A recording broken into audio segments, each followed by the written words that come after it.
Today, we're here to examine the impact of Facebook on the financial services and housing sectors. Our sole witness is Facebook's chairman and CEO, Mark Zuckerberg. Facebook's plans to create a digital currency, Libra, and a digital wallet, Calibra, raised many concerns relating to privacy, trading risk, discrimination, opportunities for diverse-owned financial firms, national security, monetary policy, and the stability of the global financial system. Each month, 2.7 billion people use your products. That's over a third of the world's population. That's huge.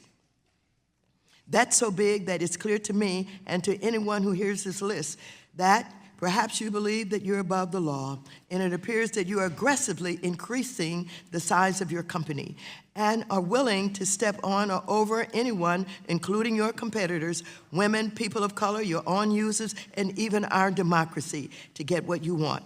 All of these problems I've outlined, and given the company's size and reach, it should be clear why we have serious concerns about your plans to establish a global digital currency that would challenge the US dollar. In fact, you have opened up a serious discussion about whether Facebook should be broken up. Thank you for the opportunity to testify today. As we sit here, there are more than 1 billion people around the world who don't have access to a bank account, but could through mobile phones if the right system existed. And that includes more than 14 million people right here in the US. Being shut out of the financial system has real consequences for people's lives, and it's often the most disadvantaged people who pay the highest price. People pay far too high a cost and have to wait far too long to send money home to their families abroad. The current system is failing them. The financial industry is stagnant, and there is no digital financial architecture to support the innovation that we need. I believe that this problem can be solved, and Libra can help. The idea behind Libra is that sending money should be as easy and secure as sending a message. Libra will be a global payment system, fully backed by a reserve of cash and highly liquid assets. Now, I believe that this is something that needs to get built, but I get that I'm not the ideal messenger for this right now. We've faced a lot of issues over the past few years, and I'm sure there are a lot of people who wish it were anyone but Facebook who were helping to propose this. I actually don't know if Libra is going to work, but I believe that it's important to try new things, and as long as you're doing so responsibly. This has been a challenging few years for Facebook. I recognize that we play an important role in society and have unique responsibilities because of that. And I feel blessed to be in a position where we can make a difference in people's lives. And for as long as I'm here, I'm committed to using our position to push for big ideas that I believe can help empower people. Facebook changes the rules when it can benefit itself. Last year, Facebook banned all cryptocurrency ads on its platform because, and I quote, "they are frequently associated with misleading or deceptive promotional practices," quote unquote. Seems fair. Then earlier this year, Facebook rolled back the cryptocurrency ad ban, bought a blockchain company, and announced its own cryptocurrency. So tell us what changed. You change your policy when it benefits you. You reinstated cryptocurrency ads because you had plans to start your own cryptocurrency. So this brings me back to your new policy on political speech.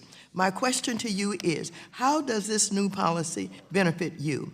Because it seems that a policy that allows politicians to lie, mislead, and deceive would also allow Facebook to sell more ads to those politicians, thus making your company more money. Look, from a business perspective, the very small percent of our business that is made up of political ads does not come anywhere close to justifying the controversy that this incurs for our company. So this really is not about money. This is, on principle, I believe in giving people a voice. I believe that ads can be an important part of voice.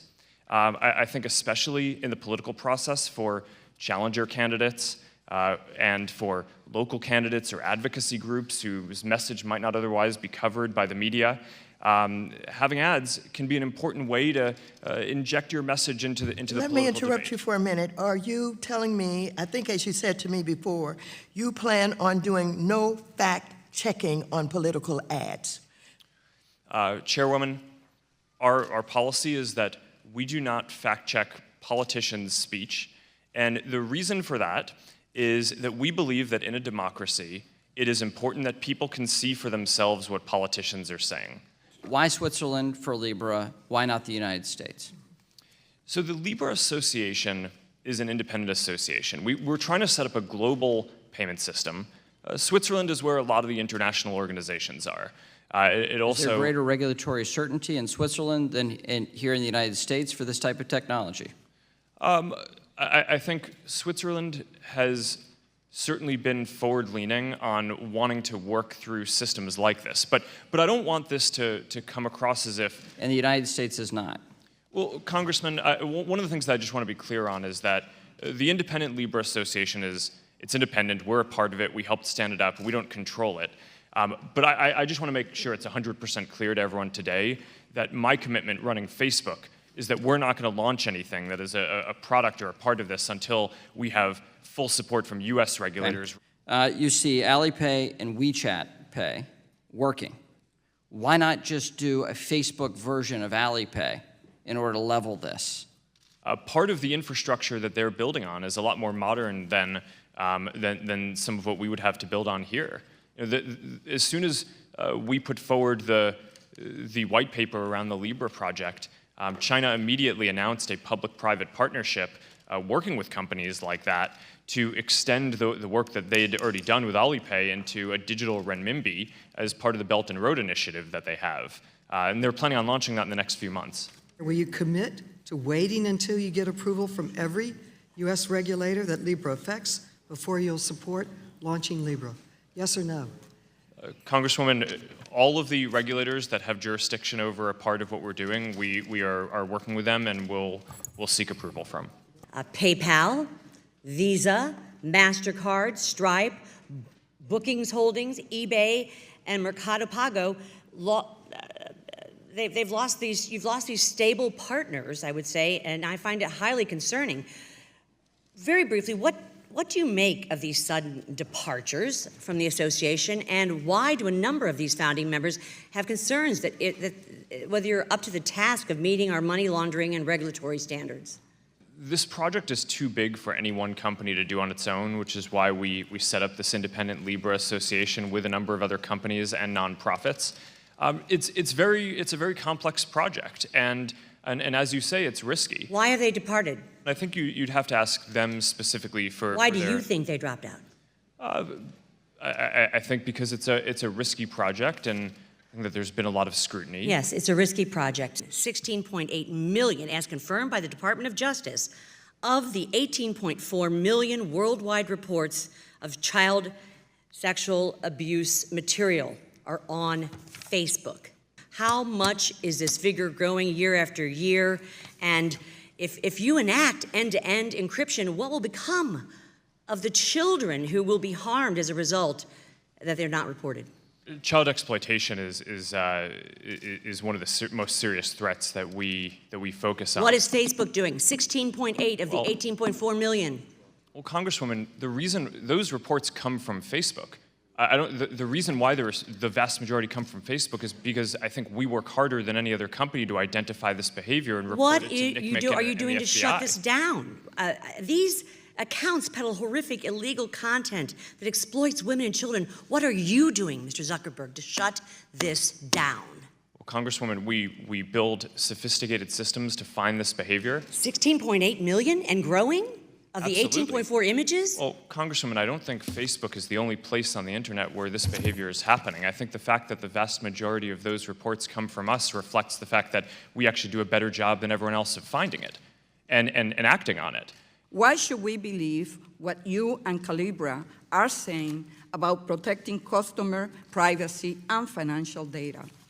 We certainly have work to do to build trust. I think that the settlement and order that we entered into with the FTC will help us set a new standard for our industry in terms of the rigor for the privacy program that we're building. Mr. Zuckerberg, is Facebook able to assure us that it will support users' fair and open discussions and communications related to the risk as well as the benefits of vaccinations? We do care deeply about giving people a voice and freedom of expression. Those are some of the founding values of the company.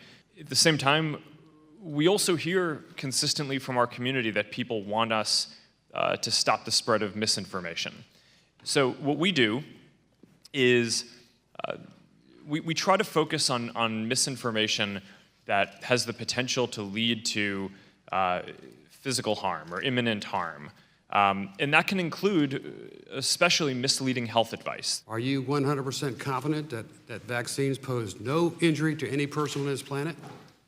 Congressman, I don't think it would be possible for anyone to be 100% confident, but my understanding of the scientific consensus is that it is important that people get their vaccines. Is Calibra Facebook? Okay, Congressman, there are two organizations here. There's the Independent Libra Association. Yep, that's what I'm wanting to get to know. Which is a nonprofit, so it's not a for-profit entity that there's ownership. So but how does the vote, here's what I'm trying to get at. How does the voting go? Is it what David Marcus says? Is it what Facebook says? Or is it you can be overruled by others in the association? That's correct. Right now, there are 21 companies and nonprofits. There are a lot more that want to join. Each company and nonprofit organization that's a member has one vote in electing the board. Right now, there are 5 board members. Will you commit that Facebook will not censor any political ad placed on your platform or in support of President Donald Trump? My commitment on this is that, or the principle at least here, is that we believe that people should be able to see for themselves what politicians are saying. That doesn't just go for Trump, that goes for any of the candidates for any of our national offices. People need to be able to see for themselves and be able to make judgments on what the candidates are saying and their character. Well, I applaud you for that. And I don't want you to be bullied by politicians to relinquish our treasured free speech under the First Amendment. Protect it. As your code currently exists, can you transact anonymously with Libra? Certainly would be possible to build a system that would allow that. I think that there's a policy question about what the restrictions are that need to be placed on that. Do you know who the firm that you employ for civil rights is? Congressman, I don't know. How could you not know when you have employed the most historical, the largest civil rights firm to deal with issues that are major? And this is what's so frustrating to me. It's almost like you think this is a joke when you have ruined the lives of many people, discriminated against them. Do you know what percentage of African Americans are on Facebook in comparison to majority folks? Do you know what the percentages are? People using the Facebook? Yes. Do you know what the percentages are for African Americans? I don't, because we don't collect the races of people. Well, it came out in a report and in the Pew Research Center that was sent to you. So maybe you just don't read a lot of things that deal with civil rights or African Americans. I have a lot of questions I'm going to send to you that I'm not going to be able to get through, and I would like an answer, because this is appalling and disgusting to me, and I yield back. I'm almost tempted to ask you, since you can't lie to Congress, when you were compared to Mr. Trump, did you take that as a compliment? No, don't answer. It was a joke. At the end of the day, who's going to be responsible if Libra fails? Well, Congressman, I think the point of the one-to-one reserve backing is to prevent the kind of leverage that you see in the traditional banking industry. But it just wouldn't be possible when you're using a basket of currencies. And so I think the main question I really want to have answered is, if Libra fails, who's going to be responsible for that? Well, Congressman, the Libra Association will have the reserve, but I understand that this is an important question, and this is one of the things that we'll be working with FSOC and other regulators to make sure that we have a solution that meets their standard. You've mentioned you're not going to mix social and payment data, right? And I think that's important to keep that distinction. I'm a trust but verify kind of a person, so what regulatory oversight are you willing to sign up for to ensure that that's the case? Because I don't necessarily just trust you to do that. Well, Congressman, my understanding is the FTC order that we just entered into means that we're going to have to certify that at each level of the company, every manager who's overseeing a team that involves people's personal data is going to have to certify on a quarterly basis that they're not, that to the best of their knowledge, their team is upholding the privacy commitments that we've made. But if somehow hackers find a way to hack the technology, who will be liable? Congressman, I think that depends on where exactly the security vulnerability is. And if it's within our services, then I would assume that we will be liable. If it's in another part of the independent Libra Association, then it might be someone else. But this is going to be something that I would imagine the regulators will review. This would create either financial stability or other types of concerns that we've talked about today. Mr. Zuckerberg, as you know, Facebook can be sometimes an unkind place, both toward my personal appearance and today apparently toward your haircut. But I just, as a mother of a teenage boy, I just want to say thanks for modeling the shortcut. You've got about 15,000 contractors watching murders, stabbings, suicides, other gruesome, disgusting videos for content moderation, correct? Yes, I believe that that's correct. You pay many of those workers under $30,000 a year, and you've cut them off from mental health care when they leave the company, even if they have PTSD because of their work for your company.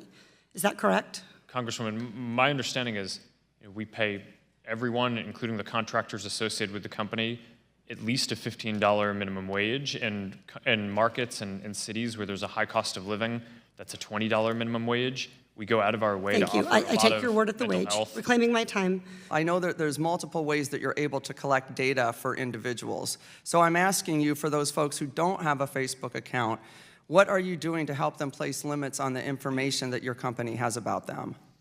Congresswoman, my understanding is not that we build profiles for people who are not on our service.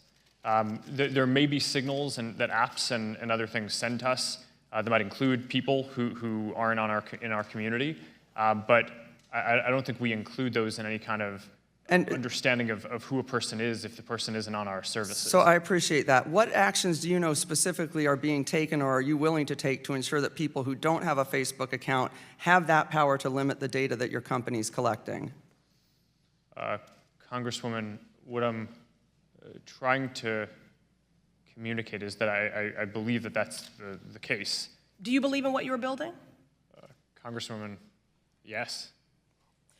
So yes or no, would you leave behind your children's inheritance in Libra?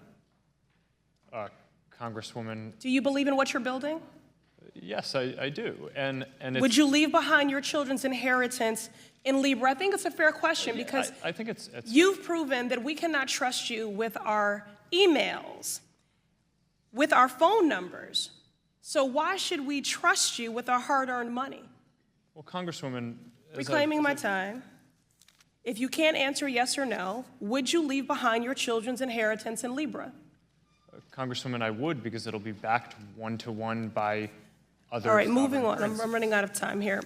Mr. Zuckerberg, what year and month did you personally first become aware of Cambridge Analytica?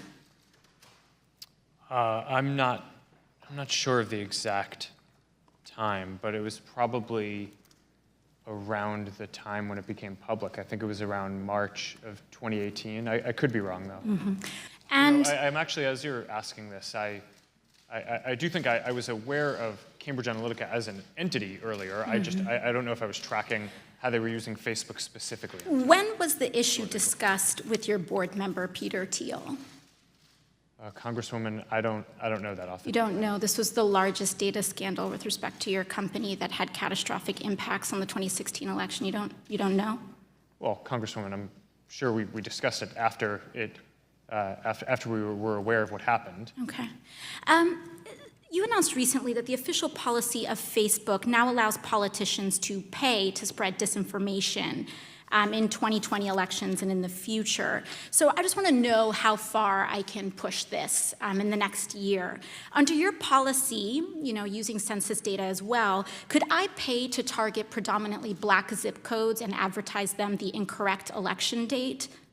No, Congresswoman, you couldn't. We have, even for these policies around the newsworthiness of content that politicians say and the general principle that I believe that. But you said you're not going to fact check my ads. We have, if anyone, including a politician, is saying things that can cause, that is calling for violence or could risk imminent physical harm or voter or census suppression when we roll out the census suppression policy, we will take that content down. So you will, there is some threshold where you will fact check political advertisements. Is that what you're telling me? Well, Congresswoman, yes, for specific things like that. How much wealth and power is too much for a single private corporation?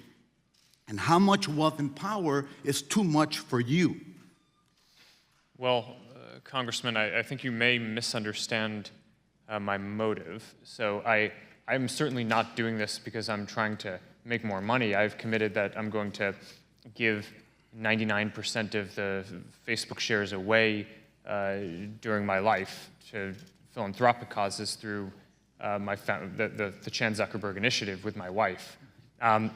So, making money is certainly not my main motive here. I am trying to use the position that I have to do things that I think are going to make the world better and are going to improve people's lives. And I would hope that that's what you would want me to do. I mean, we're in a unique position. Thank you for your answer. Let me just say this. From all that I have heard in the last month plus coming into this hearing and your testimonies this morning, this afternoon, I think that Facebook has acquired too much power. It has become too big, and we should seriously consider breaking it up.